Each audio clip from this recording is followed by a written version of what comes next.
বেশ, আমরা তো জানলাম সেতুটা কি, কিন্তু এই ব্রিজটা ঠিক কিভাবে কাজ করে, মানে অর্থনীতি আর কূটনীতির মাঠের আসল প্রভাবটা কোথায়? চলুন সেটাই এখন দেখি।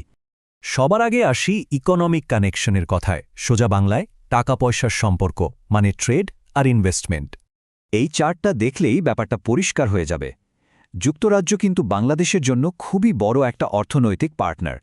বিশেষ করে আমাদের যে তৈরি পোশাক বা আরএমজি খাত, সেটার জন্য তো যুক্তরাজ্য একটা বিশাল বাজার। টাকা পয়সার সম্পর্কের পাশাপাশি আরেকটা খুব গুরুত্বপূর্ণ দিক হল ডিপ্লোম্যাটিক বা কূটনীতিক সম্পর্ক। আর এখানে চলে আসে গভর্নেন্স বা শাসন ব্যবস্থা আর ডায়লগ বা সংলাপের মতো বিষয়গুলো। এখানে দুই দেশের ফোকাসের একটা ইন্টারেস্টিং পার্থক্য আছে। দেখুন, যুক্তরাজ্য সবসময় জোর দেয় গণতন্ত্র, গুড গভর্নেন্স আর মানবাধিকারের উপর।